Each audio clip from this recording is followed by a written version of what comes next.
Así que salió el nuevo tráiler de Stranger Things y hay muchos planos, diálogos y escenas interesantes. Tiene pinta de que este segundo volumen va a tener un poco de más carga emocional. Puede que veamos alguna muerte por ahí, pero no quiero hablar de eso. No quiero hablar de cosas tristes, quiero hablar de una escena en particular.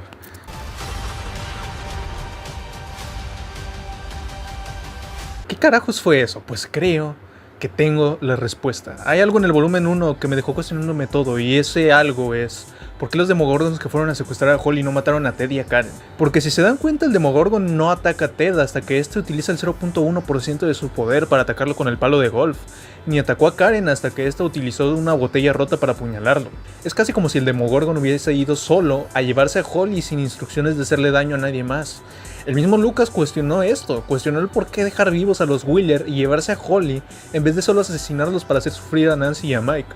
En el volumen 1 empecé a creer que quizá al supuestamente haber sido secuestrado y torturado por la doctora Kay, como Once lo teorizaba, Vecna habría recuperado su humanidad y viajaba psíquicamente para intentar proteger a los niños de una hipotética invasión de los monstruos del Upside Down y el Mind Flayer. Pero al final descubrimos que no era Vecna quien estaba secuestrado por la doctora. Al contrario, vimos a Vecna en su versión más insana, asesinando a un montón de soldados. Pobre de este güey.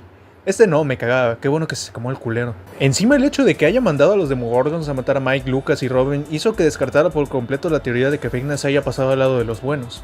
Pero luego vi esta escena del tráiler, una escena que lo cambia todo. Esta escena me recordó una cosa, algo que ya había visto antes. Me recordó un plano en la obra de teatro de Stranger Things, The First Shadow. Para los que no la conocen, esta obra de teatro tiene muchas cosas que forman parte del canon de la serie y básicamente nos cuenta la historia de cómo Henry Creel se encontró con el Mind Flayer y obtuvo sus poderes. Cómo el mismo Mind Flayer empezó a controlar a Henry, haciéndolo matar animales y a personas. Sin embargo, Henry se enamora de Patty Newby, que es la hermana de Bob, por cierto, y ella le hace ver que puede usar sus poderes para el bien. Y así es como vemos a Henry luchando constantemente contra el Mind Flayer por tener control de sí mismo y de sus acciones. Un poco como lo que sucedió con Will en la temporada 2 cuando fue poseído por el Mind Flayer y sus recuerdos buenos hacían que volviera a ser el mismo por momentos.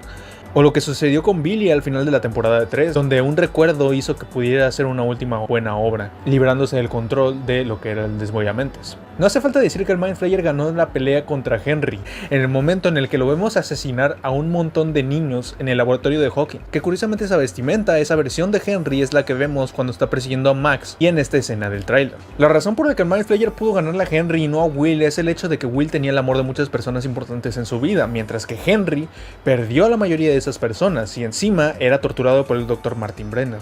¿A qué voy con todo esto? Pues a lo que voy es a que creo que esta escena no es sobre el señor K transformándose en Vecna y revelando sus verdaderos colores a Holly.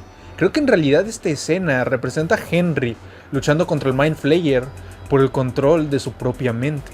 Su parte buena contra su parte desollada. Lo cual refuerza la idea de la obra de teatro. La idea de que el villano principal no es Henry como tal, es el Mind Flayer. Y así como Will o Billy, el Henry humano puede volver a través de ciertos recuerdos fuertes específicamente, ya sea por el amor de sus seres queridos o por un recuerdo traumático. Es por eso que cuando persigue a Max en el volumen 1 y ésta se encierra en la cueva, Vecna se detiene y vemos a Henry aparecer con un rostro completamente consternado y lleno de miedo. Porque como se vio en la obra de teatro, fue en esta cueva donde Henry se transportó a la Dimensión X, lugar donde conoció al Mind Flayer por primera vez. Esta cueva fue el inicio de todo. Y ya, eso fue lo que concluí tras ver esta escena. Pero ahora la verdadera pregunta es, ¿el señor K y Vecna tienen el mismo objetivo? ¿Por qué está secuestrando a los niños? ¿Y por qué 12 niños exactamente?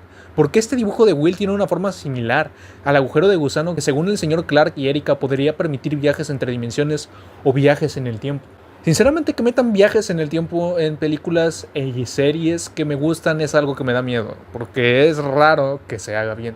Y yo era de la idea de que al chile ojalá no metan eso aquí. No arruinen esta serie, por favor. Pero he leído teorías al respecto que podrían tener sentido, y es que quizás el plan del Mind Flayer sea secuestrar a los niños para crear un portal para cruzar al mundo real, lo cual, digo, es lo más lógico, es lo que da a entender la serie. También puede que sea que intentan abrir un portal entre el Upside Down, el mundo real y además la Dimensión X para quizás dejar pasar pues ahora sí que al villano principal que vamos a ver, más adelante hablar un poco de eso. Pero puede que el plan del señor K, o sea Henry, en realidad sea crear este agujero de gusano para viajar en el tiempo y evitar que el joven Henry Creel alguna vez siquiera se acercara a esa maldita cueva. Y esta teoría del viaje en el tiempo se refuerza por el hecho de que el Upside Down tenga un muro circular, además de que curiosamente el plan implica secuestrar a 12 niños, que es el número de horas que hay en un reloj. Literalmente este cabrón está construyendo un reloj gigante. Así que sí, Steve tenía razón en esta escena. Obsessed with clocks. Maybe he's like a clockmaker or something? Think you cracked the case, Steve? Y considerando que seguramente estos niños están conectados a la mente colmena del otro lado de ese muro, formando en esencia un reloj gigante, y que a Henry le gustaba mover las manecillas del reloj cuando era niño, y considerando el hecho establecido de que el Upside Down está congelado en el 6 de noviembre de 1983, el día que Will desapareció, pues sí, todo esto tiene sentido. El Upside Down por sí mismo es una anomalía temporal, una anomalía cuyo origen aún no se ha explicado del todo, pero que de acuerdo con los Duffer Brothers y con el tráiler, nos deja claro que será explicado en su totalidad durante los próximos 3 episodios de la temporada. Pensando en posibilidades y probabilidades, si con la abducción de Will, Vecna logró detener el tiempo en el Hawkins del otro lado, imagínense lo que puede lograr con 12 niños abducidos. Ver un viaje en el tiempo definitivamente es muy probable en estos últimos capítulos, pero ¿cómo se verían afectados el Hawkins real y el Hawkins del otro lado si estos planes llegan a funcionar? ¿Cómo se verán afectados los eventos ocurridos en las 5 temporadas y en la obra de teatro? No tengo ni idea.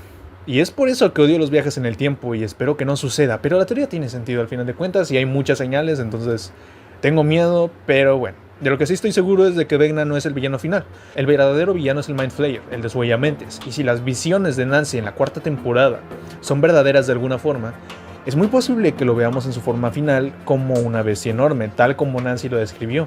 O como Will lo representó en la pintura que le regaló a Mike, el dragón de 3 cabezas. Se acercan las fiestas y con ello el final, y esperemos que los Duffer Brothers nos den un final satisfactorio y que resuelva todas las incógnitas. Y yo personalmente espero que Robin tenga un final feliz, la quiero mucho.